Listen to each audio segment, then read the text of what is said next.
हमारे साथ अग्निमित्रा पॉल हैं, बीजेपी की विधायक हैं आसनसोल से। इस समय क्या स्थिति है, क्योंकि जब हम बात कर रहे हैं तो मुख्यमंत्री ममता बनर्जी ने दुशासन, दुर्योधन जैसे शब्दों का इस्तेमाल किया है गृह मंत्री अमित शाह ने। इसीलिए तो वो भाजपा के सरकार बनाना बहुत जरूरी है, क्योंकि किसी को भारत सरकार के नेतृत्व और एक पार्टी के हो सकता है, लेकिन माननीय गृह मंत्री जी या माननीय प्रधानमंत्री जी को दुर्योधन, दुशासन ये बोलना हमारे संस्कृति नहीं है। पश्चिम बंगाल का संस्कृति को ममता बनर्जी खत्म कर दिए थे। तो और भी सुरक्षा, बहुत सारे इश्यूज है, लेकिन ये भी एक इशू है कि बंगाली और बंगाल की जो संस्कृति उसको खत्म कर दे रहे ममता सरकार। यही आरोप तो बीजेपी पे लग रहा है। टीएमसी के सांसद और नेता आरोप लगा रहे हैं कि बीजेपी संस्कृति को खत्म करने की कोशिश कर रही है बार बार। जब आप आते हैं तो मंदिर जाते हैं क्योंकि आप अपना हिंदुत्व का कार्ड खेलना चाहते हैं। तो मंदिर तो हम प्रणाम करने जा सकते हैं। हम लोग तो ढोंग नहीं करते हैं कि ईद का मंच में खाना खा के, मछली मांस खा के जाके हिजाब पहन के, ये तो अपमान करना है दूसरे धर्म का।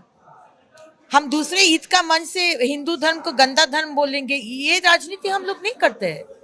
हम लोग हिंदू है तो हिंदू माँ काली का मंदिर में तो जाएंगे, दक्षिणेश्वर मंदिर में तो जाएंगे ही। ममता बनर्जी ने अपने भाषण में ये भी कहा है कि वो तो हम लोग आपको होटल से निकलने दे पा रहे हैं, इसलिए आप लोग यहाँ पर आकर बैठक कर पा रहे हैं। ममता बनर्जी अभी दिन गिनती करना शुरू करना चाहिए, क्योंकि अप्रैल का इलेक्शन के बाद उनको रिटायरमेंट में भेजना हम लोग दायित्व लिए है। वो कोई होता नहीं है, ये सीरिया, अफगानिस्तान, बांग्लादेश या अभी का बांग्लादेश और पाकिस्तान नहीं है कि आप कंट्रोल करेंगे माननीय गृह मंत्री जी, माननीय प्रधानमंत्री ये या भाजपा का एक सिंपल कार्यकर्ता कहाँ जाएंगे कहाँ नहीं जाएंगे ये आप कंट्रोल नहीं कर पाएंगे, क्योंकि ये डेमोक्रेटिक कंट्री है, हमारा संविधान है। आप संविधान नहीं मानते वो अलग विषय है। आप गणतंत्र के विरुद्ध में आप युद्ध घोषणा किए हैं, भारत के विरुद्ध में आप युद्ध घोषणा किए, ये अलग बात है, लेकिन आप कंट्रोल नहीं कर पाएंगे, आपका क्षमता भी नहीं है।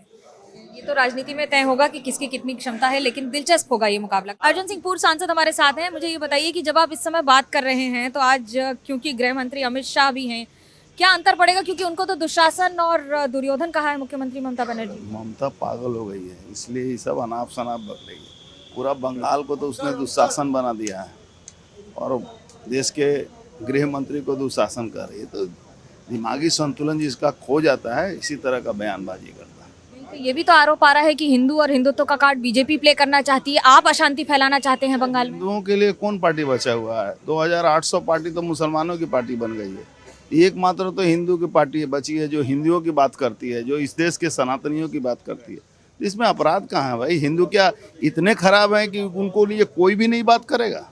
हुमायूं कबीर के लिए जब बात होती है तो कहा जाता है वो बीजेपी की बी टीम है, आप तो फिर तो दूसरी तरफ से एंट्री कर रहे हैं। देखिए, हुमायूं कबीर बी टीम हो कहने लगी है, MIM को बी टीम कहिए, उससे हमें क्या फर्क पड़ता है? मुसलमानों की पार्टी, मुसलमान नेता बने, मुसलमानों का नेता ममता बनर्जी क्यों बनेगी? अखिलेश यादव क्यों बनेंगे? तेजस्वी यादव क्यों बनेंगे? मुसलमान का नेता मुसलमान बने। जब गृह मंत्री अमित शाह ने कहा है कि 2/3 बहुमत से जीत के आएंगे, तो कहा गया है कि उनकी एस्ट्रोलॉजी हर बार गलत होती है, इस बार भी गलत साबित होगी। चलिए देखा जाएगा, समय आएगा और बड़ा दिलचस्प होगा मुकाबला।